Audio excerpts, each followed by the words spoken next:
there's a jewel hidden in your experience, whatever your experience is.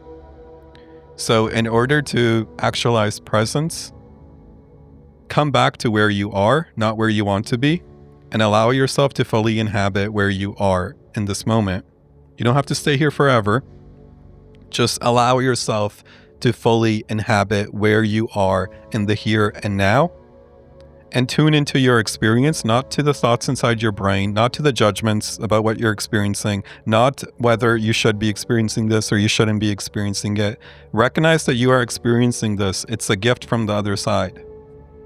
Whatever your experience is, if you're having an experience, you're being gifted in this moment. Open the gift. Become curious about the gift. And that alone is all you have to do to completely turn this world upside down and around a couple million times. Welcome back to the James Xander Trip, the podcast where we fearlessly dive into the mysteries of reality, decode the mechanics of this immersive game of life, and hunt for the ultimate cheat codes to unlocking God mode. You're now listening to part 3, the final chapter of our 3-part journey with Tej Dosa, entrepreneur, writer, and modern-day philosopher who has spent years rewiring his mind and diving deep into the spiritual rabbit hole. If you missed part 1 and 2, make sure you listen to the previous episodes. And now, settle in, buckle up. Today, we step into the deepest mysteries of life. The beautiful part of life that I am fortunate enough to realize is, in order to live a full life, like truly, not like in some bullshit way, but like truly to live a full life, you need to actualize the qualities of being, because that is what gives rise to a full life. So that's why the spiritual journey for me, I'm just speaking for myself, different for different people, for me is such a privilege and such an honor. And I feel so blessed to undergo it, because it allows me to come more fully alive in my life when I leave the cushion, when I leave the practice. Practice continues. So by liberating the qualities of being, I am quite literally liberating my life to express with new potential and new possibilities. And who I am today is radically different from who I was a year ago. Before, I used to wake up on January 1st and end the year on December 31st, and I would feel like nothing changed, and I'm just living a dress rehearsal, and the sun rises, the sun sets, and I'm just the same person. But now, with each and every year, I'm truly transforming, and I'm like, holy fuck, like, this is crazy. This is fucking living. Yeah. And majority of that is just sitting on a couch. Wow. And embracing my experience with curiosity and seeing what it opens to. And then that affects every moment of your life in the game itself. Yeah. Like even this entire conversation, like the reason I like podcasts like these is because it allows us to talk from our experience. I don't like podcasts when people are like, tell me about your business journey, and tell me, like, they put you in the past. Right. Right. I'm like, I'm not here to just like reiterate stories. It's boring. Right. So it's like it allows me to have conversations like these and to truly connect with you and truly like feel into your consciousness. And like, that's such a beautiful thing to be able to share this space with you and to actually feel into your delight and your joy and your curiosity and the flame that burns inside you. And it's so beautiful and it's so precious, and it gives me life to sense it in you. Right? So like, these are new potentials. Like before, I would just have a fucking conversation, bro. I wouldn't sense, I wasn't aware of any of this. And there's so much more that I'm not aware of. I'm like a baby. You said the flame in you, and I'm curious if anyone's listening to this and they feel like they've lost the flame, or they've lost that burning fire. Maybe they had a burning fire, a mission, something that lit them up to wake up to. Yeah. And now they're feeling like, I don't feel it. It's not there. Anything that you would tell them or ask them to do? Yeah. It's interesting. The flame's been coming up a lot today. I just had a conversation with somebody this morning, and he was like, I feel a flame that's like dimly lit. Yeah. And I feel a lot of blockages around it. Right. It's not the bonfire. Right. Exactly. And what I said to him was like, if you could give voice to the flame, what does it want? And he's like, it just wants to burn, baby, burn. Right. And then what I would say to that, because I experienced it in myself too, is just like the trust isn't gone, the flame isn't gone, the flame is there. And I think the flame that burns in us is the flame of truth. And I think when you allow the flame to burn, it burns away all falsehood. It burns away all distortions. It burns away all impurities in your consciousness. And it restores you back to factory settings. It restores you back to the true nature of who and what you are, which is pure goodness. So for me, in order to unleash more of the flame, when I felt like the flame was very dim, it felt like I was in a maze and I couldn't tell you up from down, right from left. I was believing in so much bullshit. I was, surrounded by people and social media and whatever forces that didn't give two fucks about truth. So for me, the most practical action I took to start to reignite my relationship with the flame, because it's the flame of truth that burns away all falsehood. So I took out a piece of paper and I wrote down, what truths have I discovered in the areas of my life up until now? And am I living out these truths? So if I know that waking up in the morning and injecting my brain with Twitter is not good for me, am I actually living out that truth by not going onto my phone in the morning? Or am I knowing that this is true for me, but I'm still not respecting truth? Yeah. So restoring the flame, I think, is all about restoring your connection with truth. And it starts at the most practical level. And I think a good exercise is to become aware of the truths that you've learned, but then a follow-up question is, how many of those truths are you actually living? And if you're not living those truths, to become curious, not to judge yourself, but to become curious about why you're not living out those truths. Maybe I reach for my phone because I'm trying to cover up a feeling of emptiness inside. Mm-hmm. And when I wake up in the morning, I just feel that unconsciously. So let me quickly rush for my phone. So then instead of, going along with that, let me become curious about the emptiness. Maybe the emptiness, there's silent screams there that have been going on and impacting me since I was 5 years of age. Now let me just be with the screams. Not trying to change the screams, not having an agenda to try to get rid of the screams. It's counterintuitive a little bit, but the more you have an agenda, the less transformation occurs. The more you're just open, just like you're having dinner with a friend. I heard you've been screaming at night. Tell me more.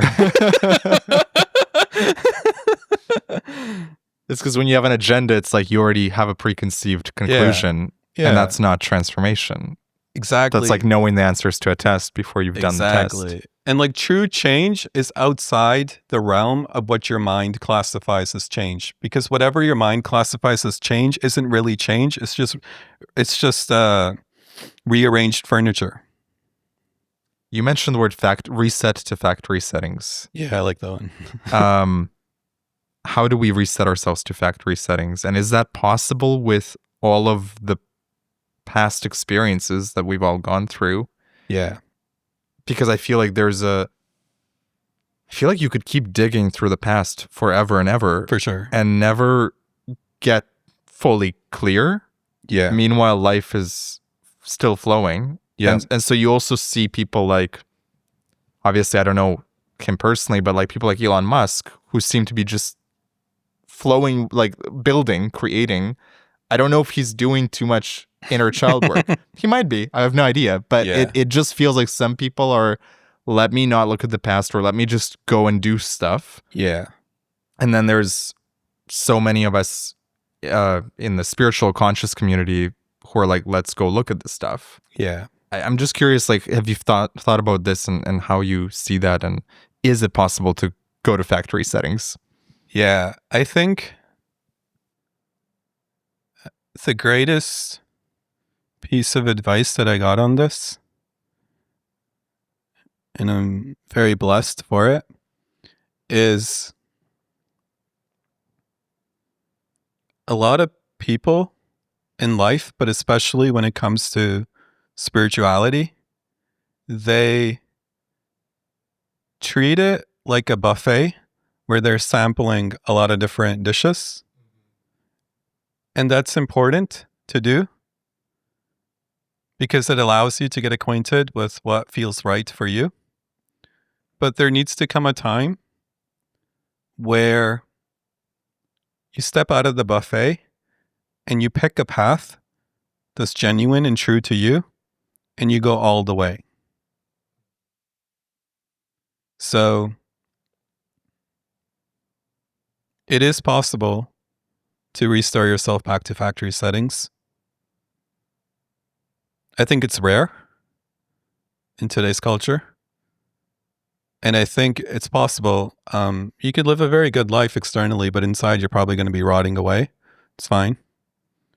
And I think it depends on what you want out of the video game of life. If you just want, if you just want to run up the numbers, that's fine. I think it's okay. No judgment.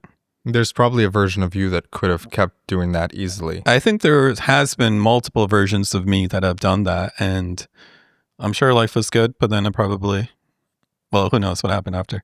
But tune into the next podcast to discover that. But I think for me, I felt so much of the pain internally that I was like, because of those experiences that I had, I think if I didn't have those near-death experiences, we wouldn't be having this conversation right now, because I would be like, bro, like this is nonsense. Like maybe I'll go to this like when I'm 40 or 50. It's like life itself said it's time. Exactly. Like enough of the games. Yeah. You can win all the games, but here's the real work. Yeah. Here's a real challenge. Yeah. And boy, it's the hard, like making millions of dollars in business is light work compared to the work with this. So then going to my other question, like, can you really get to the bottom of it, of all of it that you've lived through? The beautiful part of it is even if you restore the factory settings by 1%, your experience of life is radically different. Mm-hmm. So it's not an all or nothing game. Right. And I think if you can be connected and you can be plugged in, even like I remember a spiritual teacher, he was like, the first time I experienced presence, I could die. I was so fulfilled, I could die. And that's the beginning. And he just got a whiff. Yeah. He's like, I could die. Genuinely. Like that's how deep it goes. And like that's with all the childhood trauma still there. Just a whiff of presence. A whiff of that. So like I think the beings that have graced this earth that have restored themselves back to factory settings are like the Jesus Christ and the Buddhas and, those masters. Those are masters. Yeah. And it's really rare, obviously. It's the reason why we, respect and honor. Do you think we keep incarnating until we get to that point? Or have you thought about the broader existence and reincarnation and what happens after death? I'm curious I'm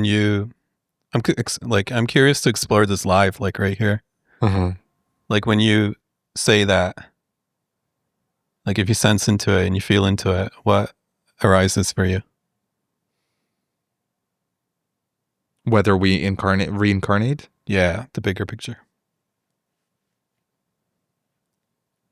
I don't know.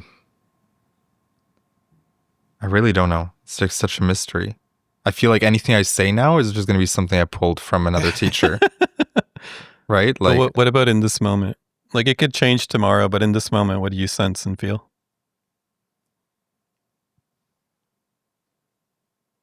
And I know it's difficult because we're like recording this as a podcast.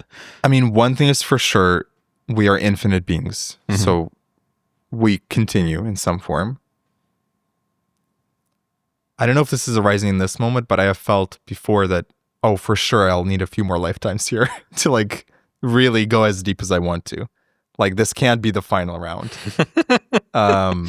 Because there's just too much. There's too much to explore. There's too much to do. So I'm like, there's no way that, I mean, either I come back to this realm or there's some other realm where consciousness keeps expanding. So I just truly don't know. And that's why I threw the question at you because it is such a difficult one. Yeah. I like the question. It's an interesting one.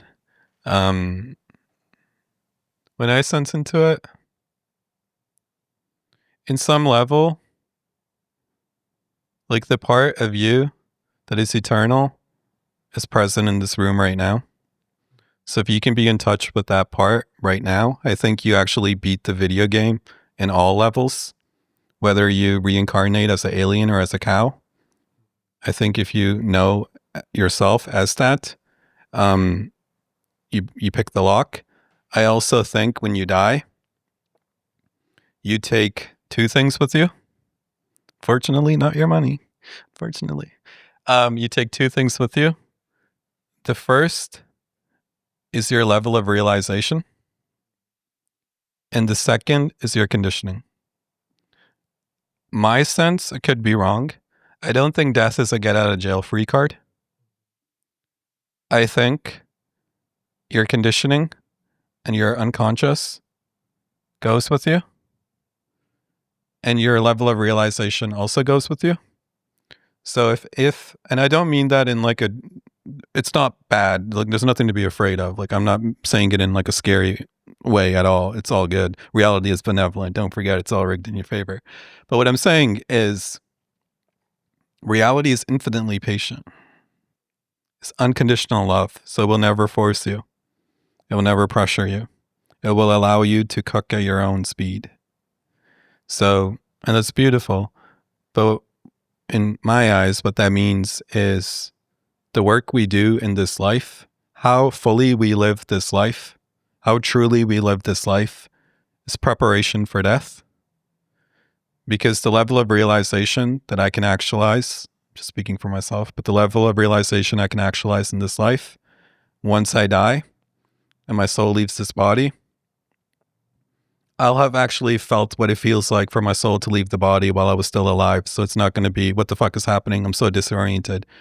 I will still know what my true nature is. I will still know that there is nothing to fear. I will still know that reality is benevolent.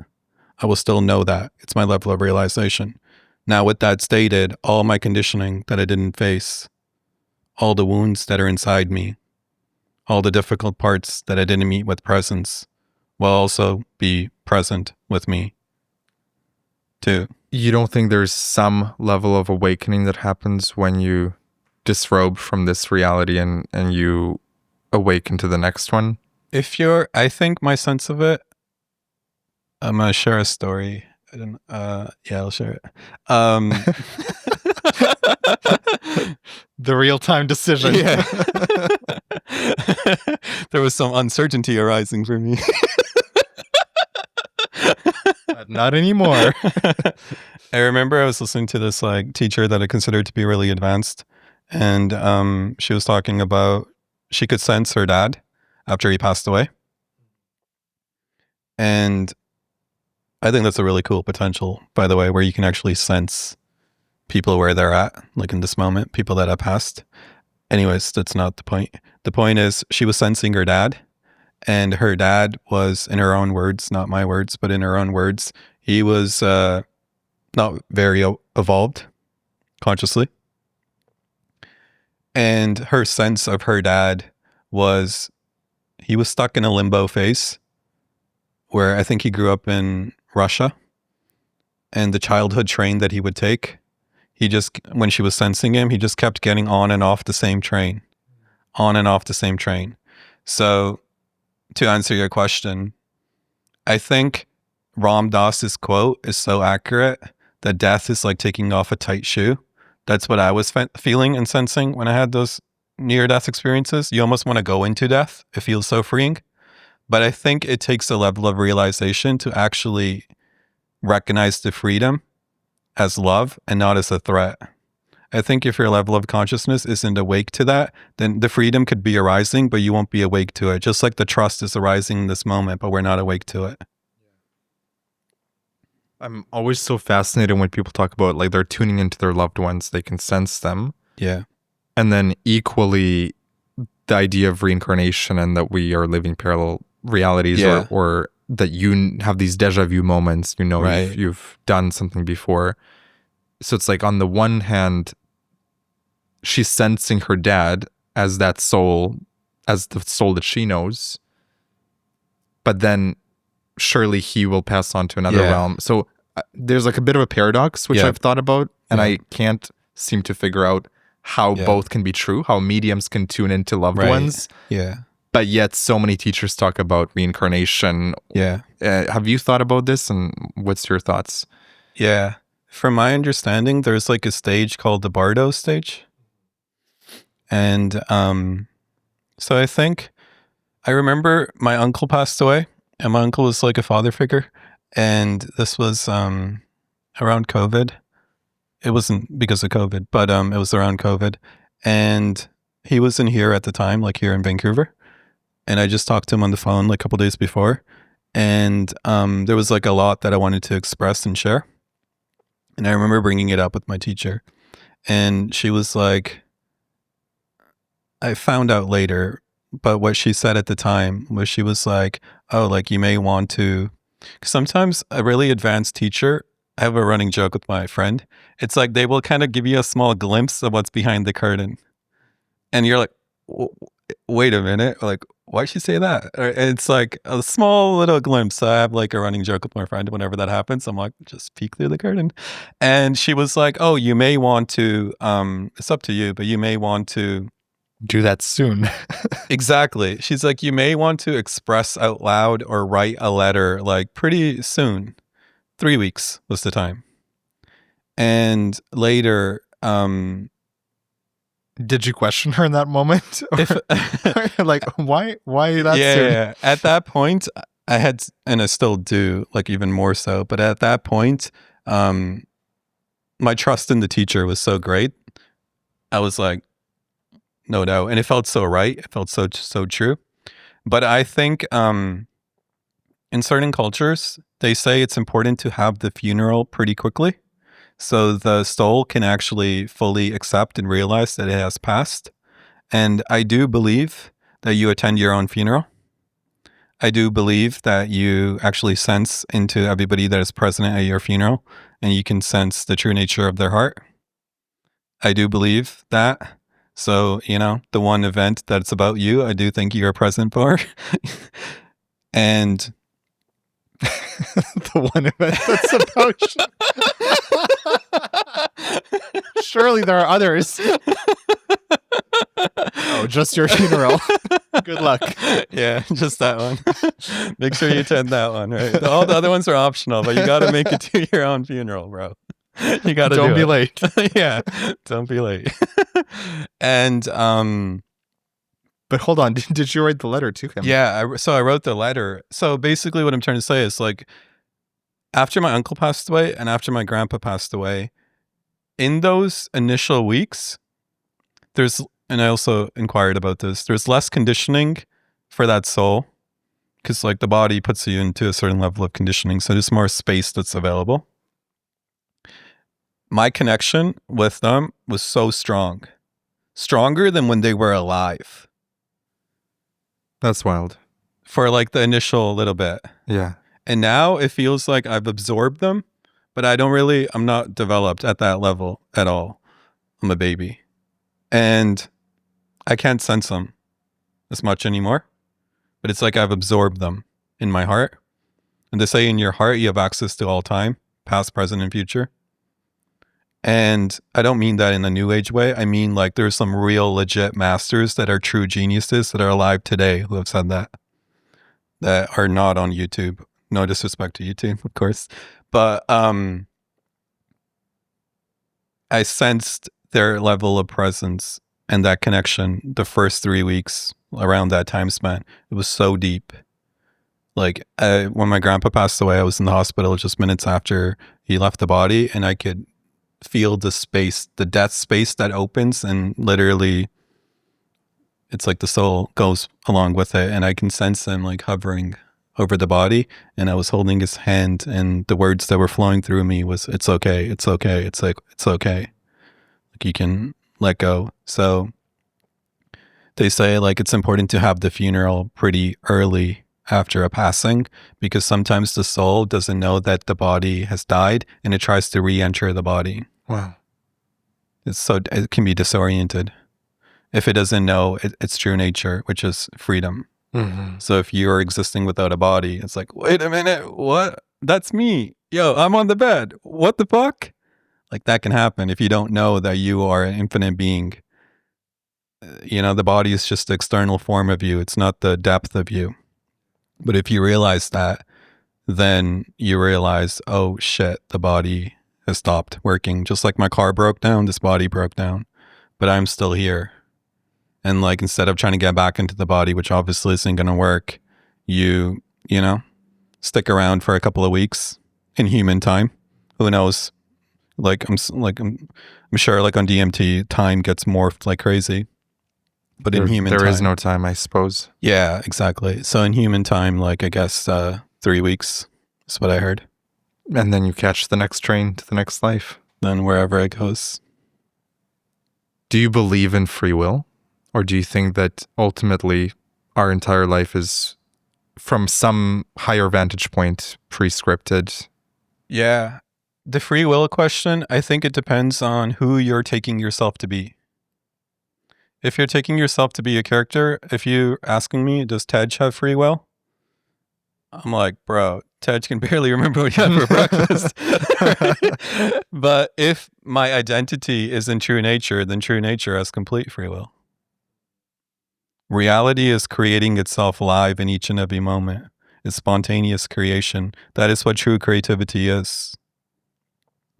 Right? So if you believe in the separate doer, it doesn't really exist. It's like the kid that makes up a friend. Right? But if you know what your true identity is, then you realize that everything is being created live, spontaneously. In each and every moment. It's manifesting. Is there a mystery of reality that's been on your mind lately? Bro, all these, like everything I've talked about are like the surface level to all the mysteries. I'm so curious about so many things. I guess what's coming up for me in this moment is I'm deeply curious about truly infusing my ordinary life with as much juice from the other side as possible. That's what I'm always curious about. Like for me, it's not about just like accomplishing things or doing things. It's about how you do it. That's the fun. It's like, I want to laugh my way to the top of the world. And I want to be fully alive. I want to be fully present. So what I've been curious about recently is noting all the moments in my life when I lose presence. And I'm curious, why do I lose presence in those moments? It could be social situations. It could be when I'm doing certain activities. It could be during difficult times. Like what I'm curious about is my own capacity to be present with anything that life brings. And if I can't be present, it's a mystery to me. I wonder why, because I think the potential is to be present to anything life brings, because there is only presence here. So for me, that is synonymous with living a full life, because if I'm fully present to my life, by extension, I live a full life because I'm fully here, showing up in my life with the qualities of being, right? Even a conversation like this, I feel like I'm in a completely different universe from when we first started. And it's like allowing the qualities to express through me and taking no credit as Tej, because there really is no Tej. I feel like when you speak about presence, I can hear the emotion creeping into your voice. Like it must be just the most important thing to you right now in life. By far. It's like the most important, and it's like the only. And it's the only, yeah. Because all other things are a manifestation of the presence. Like, yeah, I love my mom. Yeah, I love my dad. Yeah, I love my girlfriend. Yeah, I love my friends. Yeah, I love my business. Yeah, I love where I'm living. Yeah, I love my life completely, wholeheartedly. I love you. I love this conversation. I love this interaction. But where's your source? The source of all that I love is presence. You're arising from presence right now. All your questions are arising from presence, right? So if I get lost in loving you, then I'll lose touch with presence, But if I view you as a manifestation of presence, then I can love everything. What is one thing that the listener can do to tap deeper into presence? Bro, I totally forgot about the listener. They're here. Not yet, but they will be. Sorry, what was your question? Didn't mean Well, the hypothetical listener, if you were to impart some words of wisdom to them of how today they can start tuning deeper into presence. Yeah, I think what I would say is your experience is the teacher. So I think any good teacher, the greatest blessing they can give you is to point you to your experience and not to anything they say. And by pointing you to your experience, they're pointing you to presence and to reality and what's unfolding and what's true for you. So what I would say is don't believe or don't, follow anything I say. I'm sure most of it was just like not true. It's bullshit. I don't even know where it came from, to be honest. Right. So like supposedly from presence. Allegedly. Right. We'll never know. Yeah. Allegedly. I just want to say that like, this is all alleged. And, 5 years later, Tej announces new marketing ploy, the Presence 2.0. Yeah, exactly. Oh, that's funny. Yeah, what I would say is your own experience, there's an intelligence to it. It's not random. Whether you're feeling on top of the world or whether you're feeling the bottom of the ocean, it's not happening randomly. There's intelligence behind it. There's a jewel hidden in your experience, whatever your experience is.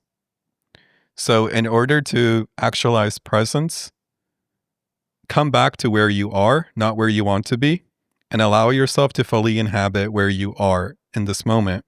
You don't have to stay here forever. Just allow yourself to fully inhabit where you are in the here and now. And tune into your experience, not to the thoughts inside your brain, not to the judgments about what you're experiencing, not whether you should be experiencing this or you shouldn't be experiencing it. Recognize that you are experiencing this. It's a gift from the other side. Whatever your experience is. If you're having an experience, you're being gifted in this moment. Open the gift. Become curious about the gift. And that alone is all you have to do to completely turn this world upside down and around a couple million times. I love that. Look for the jewel in this moment. Yeah. The jewels are all around us. It's raining jewels. It's been raining a lot of jewels today. Bit of a tangential question, but how do you find your teachers? Like, you've obviously worked with a lot of advanced teachers from what it sounds like.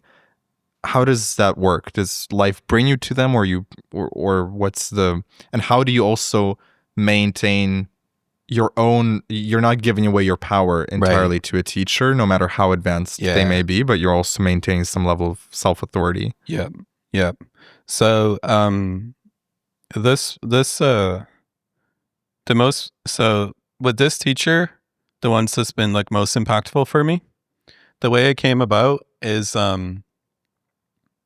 one of my friends, he was in a group, and the group would have like certain events and retreats and stuff. And my friend would, I think he was in the group for like a couple of years at that time. And he would like forward me the email, right? It's like, oh, if you're interested, come check it out. Like, no obligation, come check it out. And I just ignored this guy's emails for like a year, right? Because I was like pretty deep in pain unconsciously. I didn't realize that at the time.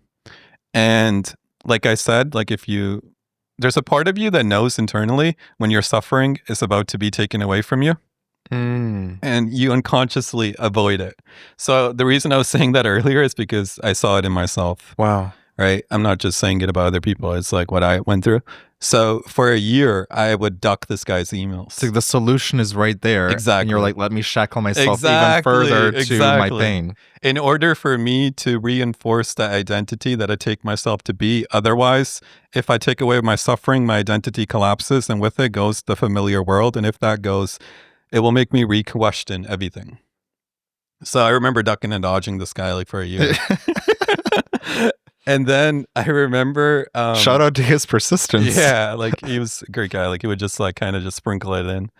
and, and I remember he invited me for an event that was going to happen on Halloween Day 2020.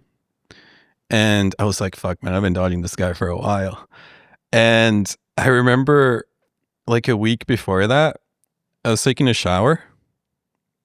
And while I was in the shower, I made up my mind. I didn't make up my mind. It was like, it just arose. And that I was going to sign up for this event. And at that moment, I also knew that it was RIP to the life that I lived up until now. Like I just had this sense of knowing, and I also could sense that's why I'd put it off for so long. I was like, give me more fake solutions so I can keep the game going.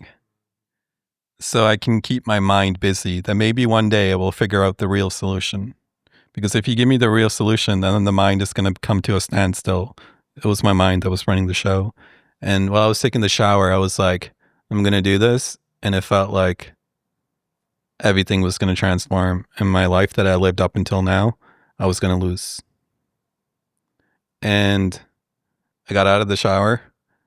I answered his email for the first time properly. I went to the event. It was a 90-minute session, something light.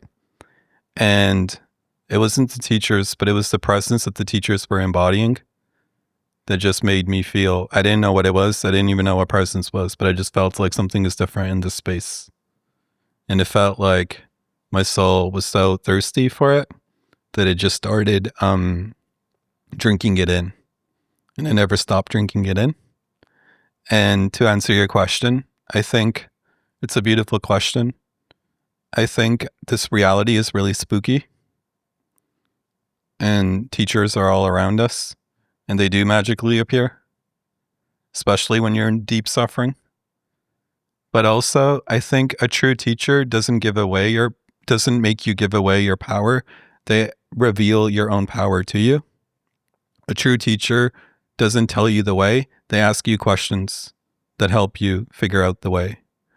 So the teachers that I've worked with, that have had the most impact on me, they don't tell me where the cheat codes to the video game of life are.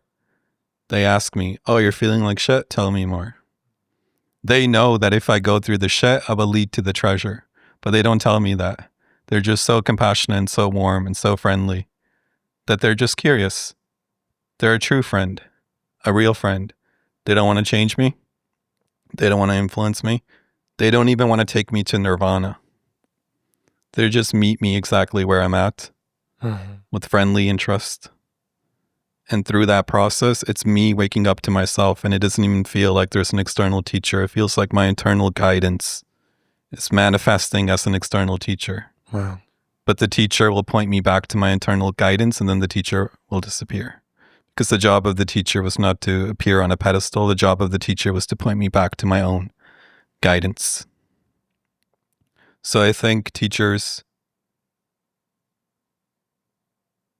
you can feel you're in the presence of a good teacher because you will start to speak about deep pain that you're in pretty quickly because you feel a level of compassion in their presence that you haven't felt with anybody else. Because the soul naturally opens and reveals its pain when it's in the presence of true compassion. So I think when you're in the presence of teachers, you will feel your factory settings coming to life. You'll start to remember who you are. You'll start to have experiences of who you are. And on the contrary, it will also illuminate the difficulties that are preventing you from fully stepping into your true power simultaneously. And the teacher won't push you or pull you. They will simply meet you, swim to where you're at, and help you swim through the troubled waters and make it back onto dry land. Now, is the teacher actually you as well when we look at it from a simulation perspective? Yeah, I think so. On a deep level, I think it's a funny story. I remember when I first started working with teachers, I would thank the teacher, right? Like I would name them and be like, "Oh, thank you, name." And I would notice that it would make like the teacher would be like, "Okay, whatever," but like they they would be like, "Oh, you still don't get it." Yeah. Like that was like their reaction. Yeah. They're like, "You're still thanking me, like you don't understand, or you don't get it." A look of disappointment. Yeah, like I was like, like it made them like uncomfortable, Yeah. right? And Because from their perspective, you're doing the yeah, work. but also from their perspective, it's presence that's arising through the teacher. So when I'm thanking the teacher, I am not recognizing the presence that is actually making the stuff happen. The true jewel. Exactly. Good recall. Damn, you really are a good podcast host. So it's It's like the presence. It's not me. There you go. Exactly. Right. I did it again. I said you're the podcast host when it's actually the presence that is present. So like when I would thank the teacher, they would be like, yeah, it's like they would say you're welcome, but they would be like, yeah, you don't get it. But then I was like, oh shit, the teacher is just embodying. So when I'm interacting with the true teacher, I'm actually interacting with God in human form. But then on another level as well, when you were describing your second near-death experience, Yeah. and you realized, and correct me if I heard this correctly, correct me if I heard this wrong, that you noticed like, oh, my mom and my dad was also me. Yeah. And so it sort of points to like a subjective reality where you are the only consciousness and everyone in this game is actually you. Yeah. But then also, are they having their own game and they're having their own consciousness or not? Or is it really like a dream where actually you are the only consciousness and everyone else is just a player in your game? Do other people even exist? It's a scary question to consider when you actually go all the way down. Yeah. I think at the deepest level, there is no teacher and there is no student. And there is only one consciousness. It's like, I remember, it's like one of my favorite LSD trip stories that I heard. This guy, he's sitting on a couch. Bro, couches are magical. The couches come up so many times today. He's chilling on a couch with his friend, and he does a bunch of acid, and his friend doesn't do any acid, and they're watching some TV show, right? And the guy starts tripping on acid, and his friend and the characters inside, I think they're watching some cartoon or something, and the characters inside the TV show they're watching both call him by name. Wow. And they say, wake up. Everything is here and designed for you to wake up. We're all in on it. His friend and the characters in the TV. And he's like, obviously, like, it makes complete sense when you're in that experience. But then he's like, after I got out of it, I was like to my friend, hey, like, you said this and this show, let me rewind. And he's like, it wasn't there. So he's like, was I tripping? But it's a common experience that people have where everybody's in on it, but they don't know they're in on it because it's the same being at play. Right. Everyone's in on it, but they don't know they're in on it. Including like, it's like everything in your reality. So the TV, the stuff that's in the TV, we think there's like producers that are making this, and it's like, no, I think it's much spookier than that. There's just one being. So like simulating whatever needs to be simulated in that moment for your greatest awakening. Right. And like this body is just like, it's a part of this reality. Right. But like what's infusing this body is not a part of this reality. When we assume consciousness is in our head, but it could just as easily be in your entire reality, and you're just animating this body, and the illusion is that the consciousness is contained within it. But that is an assumption. And I think on a practical level, like we can see this, like for instance, if you clean your physical environment, you feel lighter internally. Yeah. Because you quite literally just cleaned your consciousness. There is no inside and outside. Yeah.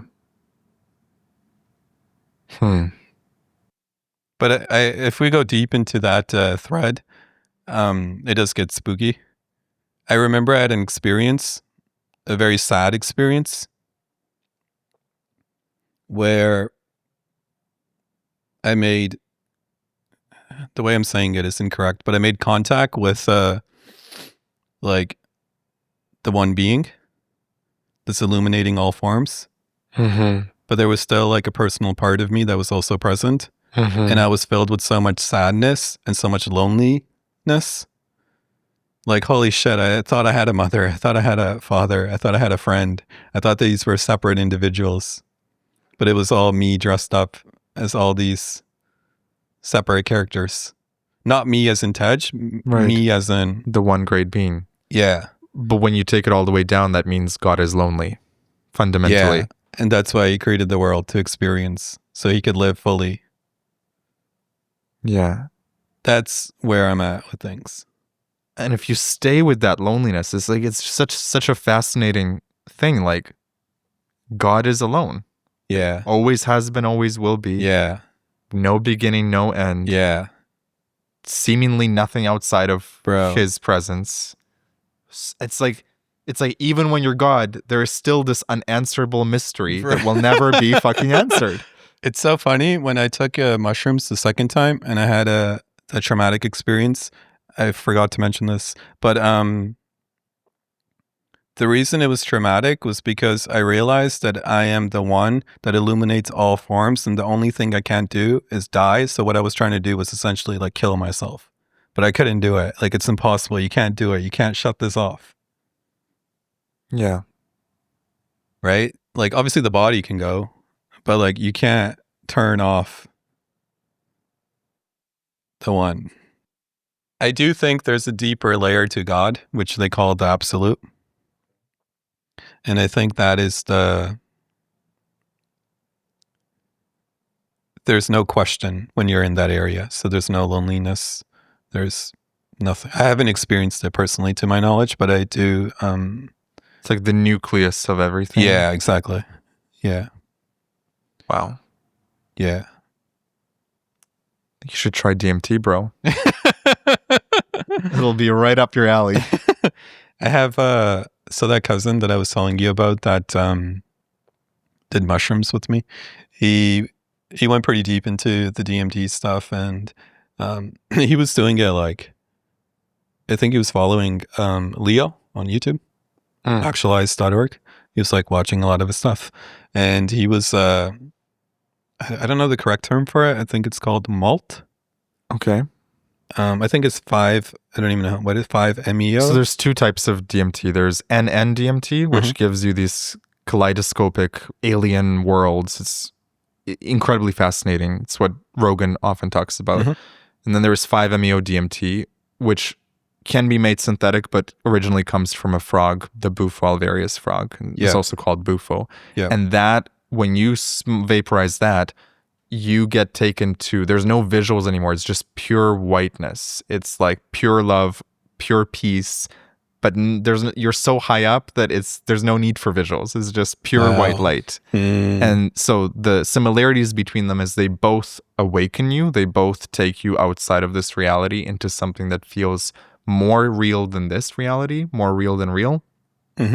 But the difference is one is still in this hyperspace with alien entities. And although when I did it, it never felt like alien entities. It felt like, oh, this is part of my consciousness. It's just me projecting my consciousness. And all the visuals, I was seeing the most incredible 5D visuals that you couldn't draw on paper that were moving with the music. And I was like, oh, but this is not me looking at a screen. I am the screen. And I am also... like, it was one and the same. But then with Bufo, you go even deeper. Like what you were saying about the absolute, that feels like, if we were to use it as a metaphor, DMT is like, oh, God. And then Bufo, I see, the absolute. There's no need for visuals now. You just are. Beautifully said. Yeah. I think he was doing the 5 one. And he was doing it like weekly. And then, like, it's completely transformed who he takes himself to be. Yeah, I think if you did Bufo, if you ever feel called to it, it is called the God molecule, and it's probably the strongest psychedelic out there. But if you ever feel the call, I think it would match up so deeply with every experience you've had about the presence. Honestly, if I was to rename Bufo, it would be presence. Wow. That would be its name. I'm curious, from your experiences, what's been your sense of presence when you've done that psychedelic? I remember so distinctly feeling like all of my so-called problems weren't real. Now, of course, when you come back to 3D, they're still there. But it was so obvious on a fundamental level that I actually had no problems and that everything was love. But not in a cheesy way that I'm saying it now, but truly like everything was good. It's all good. It's all good. And this feeling of absolute peace. So when you inhale, you're supposed to inhale.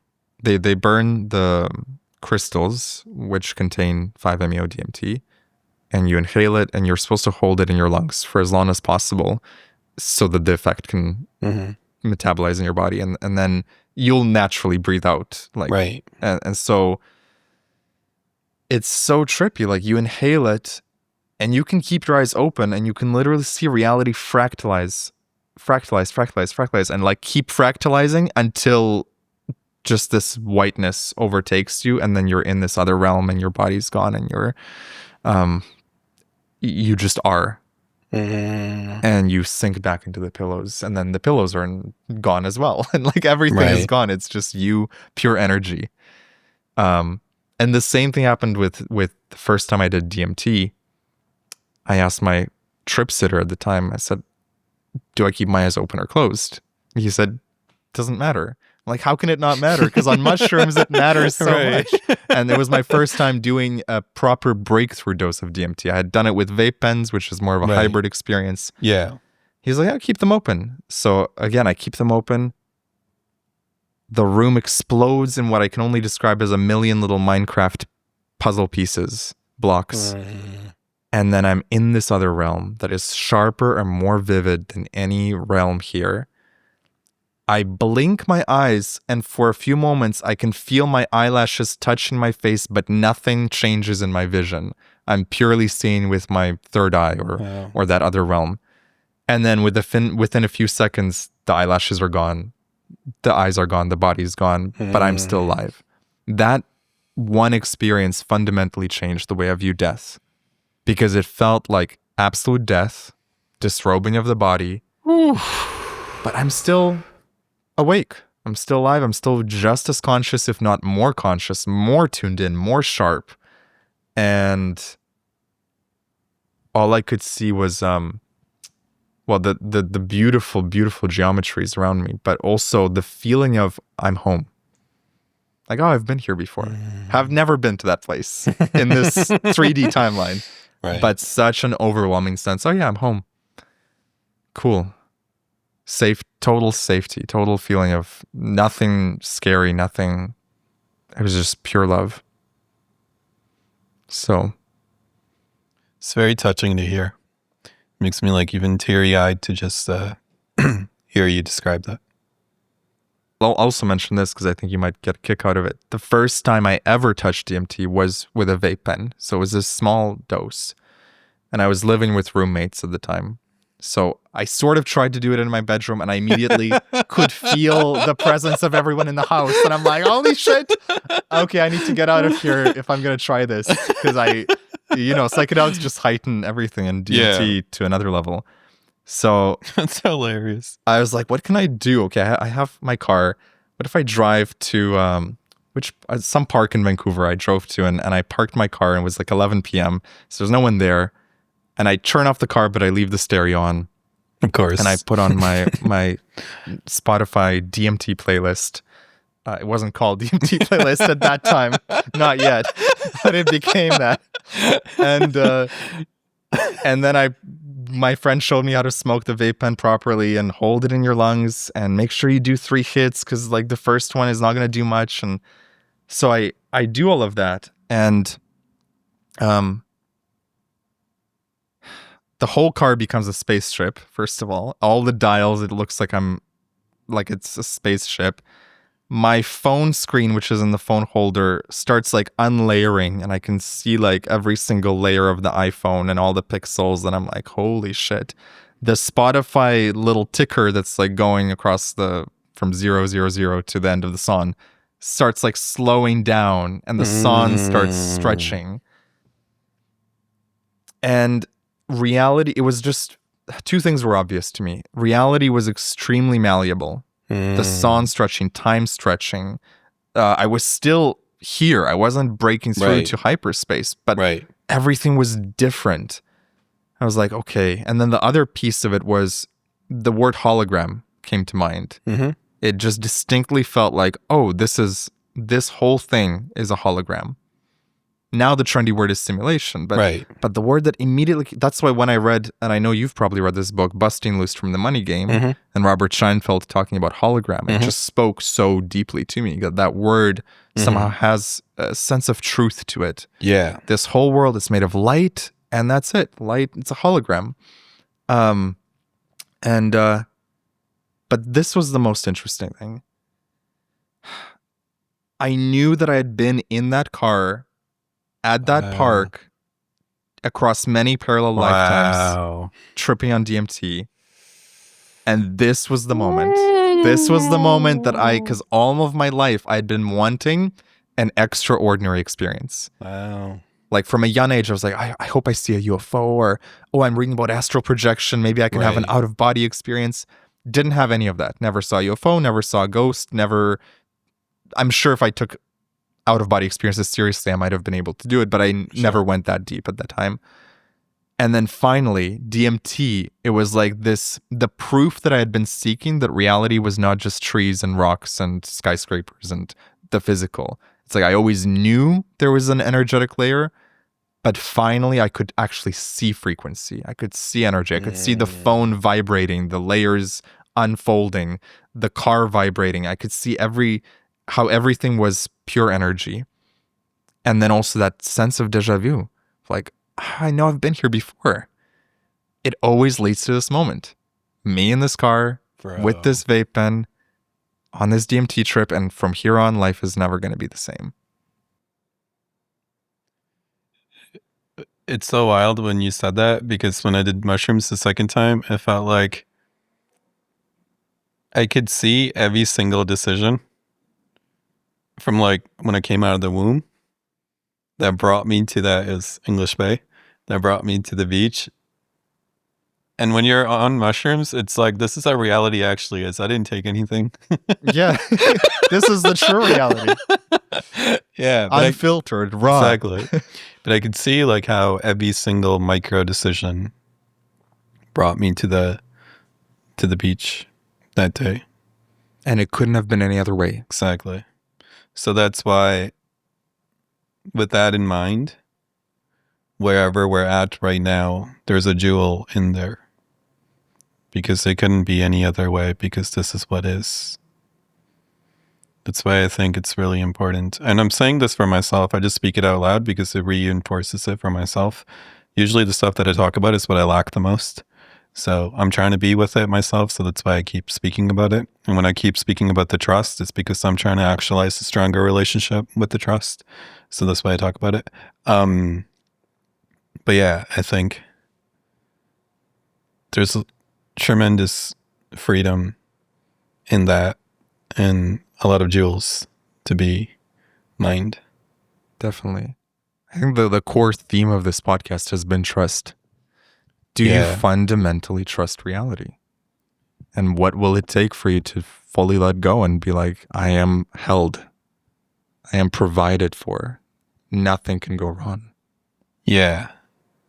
Because I think even in the moments when we think we're losing everything,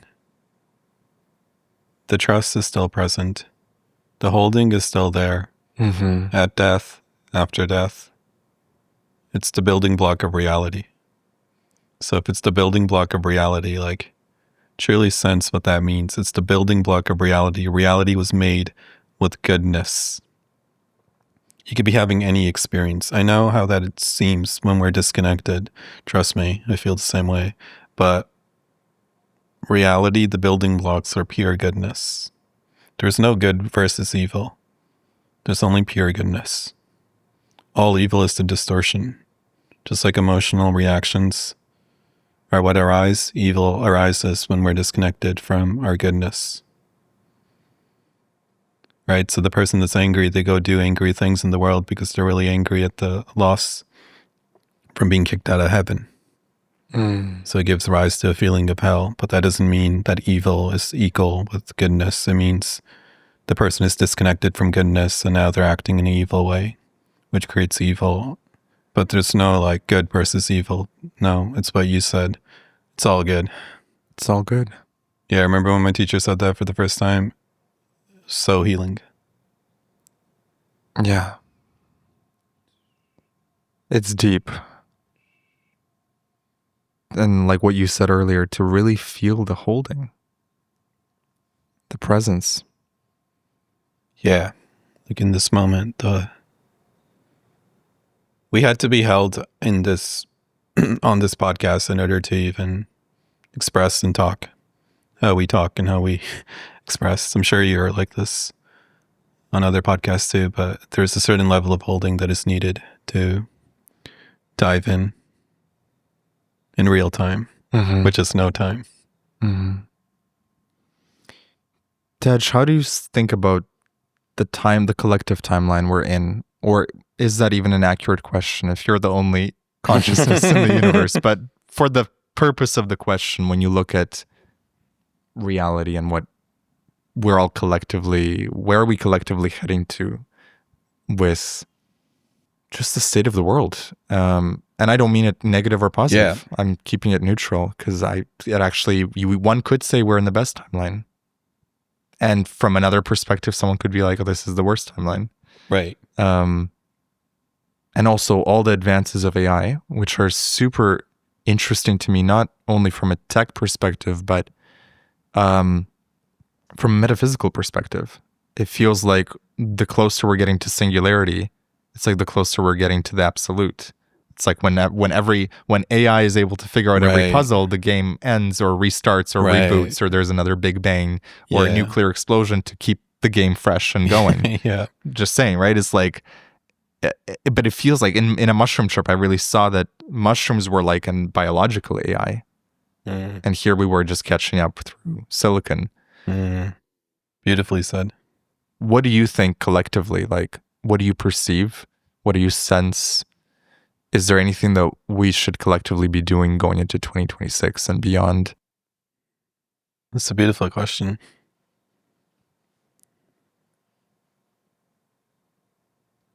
See what the silence cooks up.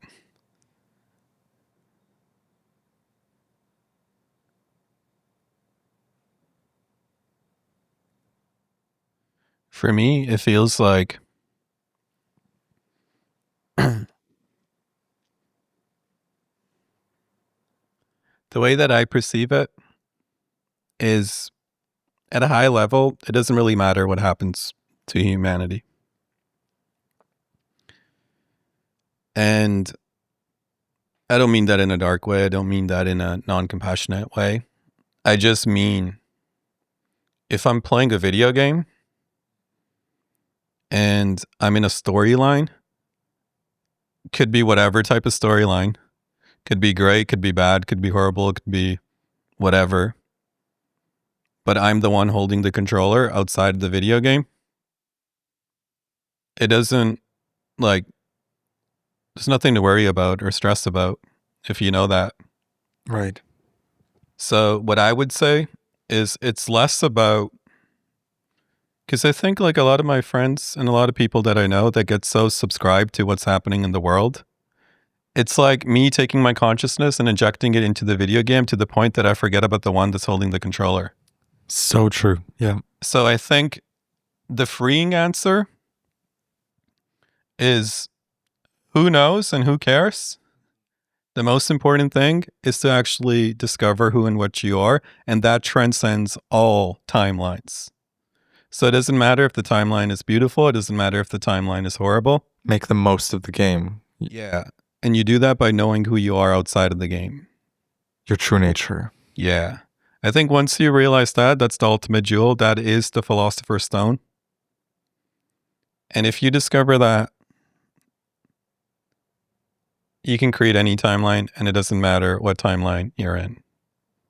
So it's like, yeah, you can worry about what may happen, but you're like too into the timeline. You're too into it, bro. Get off Twitter. Right? It's like, bro, you know? And I think like there's a way to influence the timeline without being too into the timeline. That's how you actually influence the timeline. Right? So I think like if you want to change the timeline, like be my guest, but like you're only going to be able to do it if you've recognized yourself to be outside of the timeline. Otherwise, your survival instinct is going to kick in and you won't be able to actually stand up for what's true and what's right. You won't do it because you'll choose survival over truth because you think that once you die, it's game over. You're too in the game. You're too in the game. When you think of the word awakening, does that mean something to you? Like, is there a moment where we are supposed to awaken, or is that a day-by-day, moment-by-moment thing of gradual levels of awakening? I think there's different types of awakenings. I think we have many awakenings on a daily basis. And if we're aware of those many awakenings, they get bigger and bigger. I think the first awakening, I think, is the most important awakening, which is getting a whiff of presence, which is getting a sense that this reality is not dead. There's something deeper here. However you get that whiff, whether it's by meditating, inquiring, psychedelics, working with the teacher, sitting in nature, whatever, doesn't matter. Just get the whiff. Get the whiff. That's the title of this episode. Get the whiff, featuring Tej Dosa. And I think once you get the whiff, that's when life actually begins. That's when your real life actually begins. And that initial whiff, that initial awakening gives rise to all the awakenings to come. I think there's no end to it. It's infinite. It continues to deepen and deepen. Reality is infinite and powerful, and it continues to disrobe and reveal more and more of its treasure. And the quest of waking up to that is the living of life. But I think the most important awakening is the first awakening, especially when you're deep in shit and you're suffering. Because I really sympathize with that. You know, there's a lot of difficulty that's present on the planet. Drug addiction, people not having money, crazy shit going on in the world. And it feels like you need that to get better in order for you to feel better. But that's actually the wrong approach. There's a part of you that is always good, that is always feeling better, regardless of what's happening. So it's more important to turn your attention that way and actualize that, independent of the world, than to get caught up in the world and try to use the world, try to fix the world to feel better internally, because that's temporary. For sure. Yeah, it's quite obvious when people are using outside figures to project their hate when really the work is internal. Right. Tej, it's been a beautiful conversation. I'm so honored and grateful that we've gone this deep, and I feel like we both surrendered to the presence in this conversation. I had all these notes of where I wanted to go, and yet I knew that I probably didn't need to prepare that much because we were going to flow wherever we were going to flow with. And that's kind of what happened. So any final thoughts you'd like to leave the listener with? I love that. And I think we'll wrap it up there. Yeah, for the listener, what I would say is, if anything that we said, and hopefully I can speak for you, but if anything we said resonated, realize that the reason it resonated is because it's actualizing and awakening something that you already possess inside you. And here I'll speak for myself. I was just something that came into form in this moment in order to just say what needed to be said, in order to remind you of how powerful you are. It has nothing to do with what I said.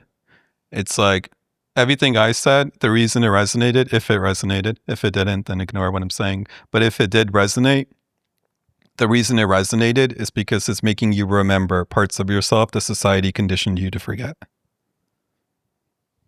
It's making you remember parts of yourself that society has conditioned you to forget. Yeah. And that's the awakening. Deeper and deeper rememberings. That's the whiff. That's the whiff. And on that note, thank you for listening to the James Xander Trip with special guest Tej Dosa. Tej, where can people find you? Where do you want to send them to? Probably my writing, blog.tejdosa.com. Amazing. I've been reading that today, and it's fantastic. And there's one post there you did on manifestation with like the 6 steps of manifestation, which was like so good. And I wanted to dive into that today, but actually they should just go and read the blog. We're not going to give all the secrets away here. Well, thank you, Tej, and such a pleasure. And I'm sure we will speak again sometime. Likewise, brother. This was a blast. I truly appreciate your level of presence and your level of space and your curiosity and your sincerity. Your sincerity really shines forth, and I think it's really rare. So it's inspiring to me to see that. Thank you, brother. And that's it.